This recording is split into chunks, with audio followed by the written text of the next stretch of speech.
Hi friends, இன்னைக்கு waste Lizol bottle வச்சு ஒரு சூப்பரான கிராஃப்ட் எப்படி பண்றதுன்னு பார்க்கலாம். ஃபர்ஸ்ட் டைம் வீடியோ பார்க்கறீங்கன்னா subscribe பண்ணிக்கோங்க, பக்கத்துல இருக்க bell பட்டனையும் press பண்ணிக்கோங்க.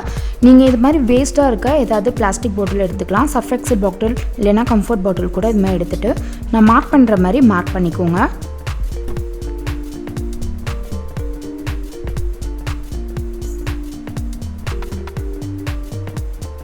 இது மாதிரி மார்க் பண்ணதுக்கு அப்புறம் நான் மார்க் பண்ணிருக்கிறதுக்கு மேலே வந்து சிசர் யூஸ் பண்ணி கட் பண்ணிக்கிறேன்.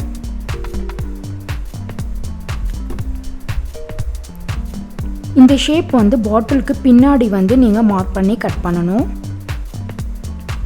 பாட்டிலுக்கு பேக் சைடு வந்து மார்க் பண்ணி இந்த மாதிரி கட் பண்ணிக்கோங்க.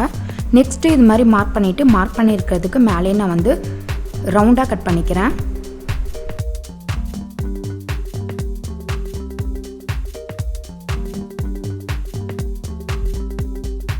அவ்வளவுதான் கட் பண்ணியாச்சு.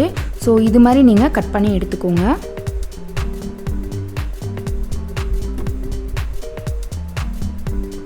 ஈவனாக இல்லாதனால நான் மறுபடியும் இது மாதிரி கட் பண்ணி ஈவன் பண்ணிட்டேன். அவ்வளோதான். இப்போ இது வந்து ரொம்ப லென்த்தாக இருந்ததுனால கொஞ்சம் வந்து லென்த் கம்மி பண்ணுங்கிறதுக்காக நான் கர்வாக வந்து இது மாதிரி கட் பண்ணிக்கிறேன்.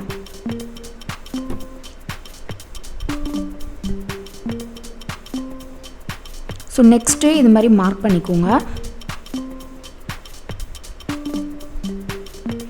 மார்க் பண்ணிவிட்டு உள்ளே வந்து நான் டிசைன் பண்ணிக்கிறேன். ஸோ உங்களுக்கு எது மாதிரி டிசைன் பண்ணமோ அது மாதிரி டிசைன் பண்ணிக்கலாம்.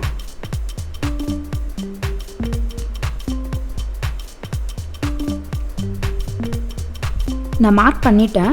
மார்க் பண்ணதுக்கப்புறம் நான் க்ளூ கன் யூஸ் பண்ணி க்ளூ வந்து மார்க் பண்ணதுக்கு மேலே வந்து அப்ளை பண்ணிக்கிறேன். ஸோ க்ளூ அப்ளை பண்ணும்போது நீங்கள் வந்து ஈவனாக அப்ளை பண்ணுங்கள். விட்டு விட்டு அப்ளை பண்ணிங்கன்னா அது வந்து பார்க்க வந்து நீட்டாக இருக்காது. ஸோ வந்து ஒரு டைம் வந்து அப்ளை பண்ண ஆரம்பிச்சிங்கன்னா அது எண்டு வரைக்கும் கரெக்டாக ஒரே ஓஸாக வந்து நீங்கள் அப்ளை பண்ணிட்டீங்கன்னா ஈவனாக இருக்கும்.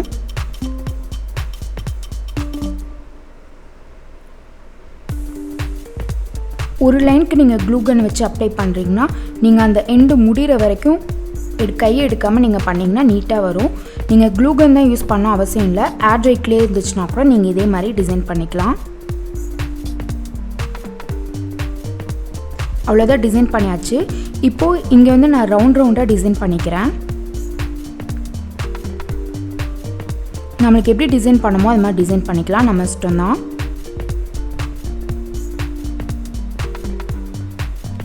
அவ்வளோதான் டிசைன் பண்ணியாச்சு. ஸோ இதுவும் ட்ரை ஆகிடுச்சு. இப்போ நான் வந்து எல்லோ கலரும் பிளாக் கலரும் எடுத்து பெயிண்ட் பண்ணிக்கிறேன்.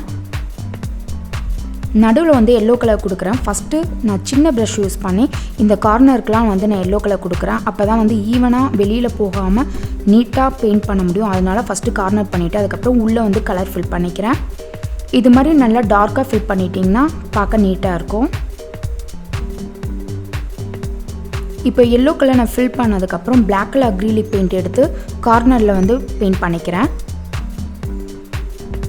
பெயிண்ட் பண்ணும்போது அந்த எல்லோ கலருக்குள்ளே போகாத மாதிரி நீங்கள் பார்த்து பெயிண்ட் பண்ணிக்கோங்க.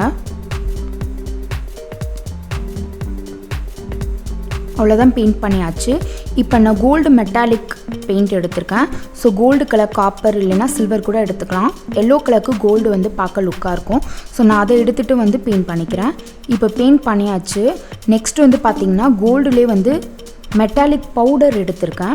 ஸோ அதை எடுத்துகிட்டு வந்து நான் இந்த பிளாக் கலருக்கு மேலே வந்து கொடுத்துக்கிறேன். ப்ரஷ்ஷை யூஸ் பண்ணுறதை விட கையில் வச்சு நீங்கள் இது மாதிரி பண்ணிங்கன்னா நீட்டாக வந்தது. ஸோ கையில் யூஸ் பண்ணி நீங்கள் இது மாதிரி பெயிண்ட் பண்ணிக்கோங்க. கோல்டு பெயிண்ட்டு கோல்டு பவுடர் வந்து யூஸ் பண்ணியிருக்கனால ஆன்டிக் மாடலில் வந்து பார்க்க லுக்காக இருக்கும். நான் நடுவில் வந்து இந்த மெட்டாலிக் பவுடர் யூஸ் பண்ணி அந்த நம்ம க்ளூவில் யூஸ் பண்ணியிருக்க இடத்துல மட்டும் நான் லைட்டாக அப்ளை பண்ணிக்கிறேன். அவ்வளோதான். இப்போ நான் ரெட் கலர் அக்ரிலிக் பெயிண்ட் எடுத்து லைட்டாக டாட் வச்சுக்கிறேன்.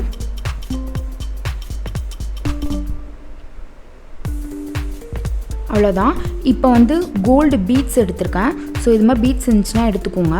இது மாதிரி எடுத்துகிட்டு நான் இதை வச்சு இந்த கார்னரில் வந்து க்ளூ அப்ளை பண்ணி டிசைன் பண்ணிக்கிறேன். இது ஆப்ஷனல் தான். ஒயிட் கலர் ஸ்டோன்ஸ் இருந்து நீங்கள் வச்சிங்கன்னா கூட இன்னும் பார்க்க லுக்காக இருக்கும். அவ்வளோதான்.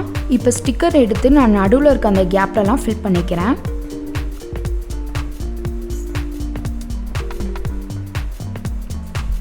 ஸோ அவ்வளோதான், எல்லாமே வச்சாச்சு.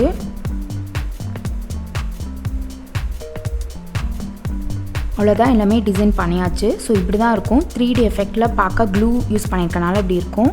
ஸோ நெக்ஸ்ட் வந்து பார்த்திங்கன்னா கீழே வந்து இந்த ஸ்பேஸ்க்கெலாம் நான் ரெட் கலர் வந்து அக்ரிலிக் பெயிண்ட் யூஸ் பண்ணி பெயிண்ட் பண்ணிக்கிறேன். ஸோ இது ஃபுல்லும் பெயிண்ட் பண்ணியாச்சு.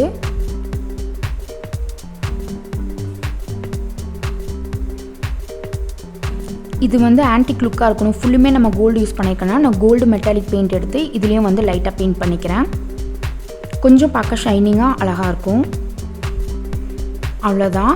இப்போ வந்து எனக்கு ரொம்ப லென்த் வந்து இருந்த மாதிரி இருந்தனால கொஞ்சம் லைட்டாக வந்து லென்த் கம்மி பண்ணிக்கணுங்கிறதுக்காக நான் மறுபடியும் கட் பண்ணிக்கிறேன். அவ்வளோதான், கட் பண்ணியாச்சு. இப்போ வந்து ரெடி ஆகிடுச்சு. ஸோ பார்க்க ரொம்ப க்யூட்டாக இருந்தது. இது நம்ம வந்து இதுக்குள்ளே வந்து கேண்டில் லைட் இது மாதிரி வந்து வச்சுக்கலாம். இன்னுமே உங்களுக்கு லென்த் கம்மி பண்ணால் இன்னும் கொஞ்சம் கூட லென்த் வந்து நீங்கள் கம்மி பண்ணிக்கலாம். அது நம்ம இஷ்டம் தான்.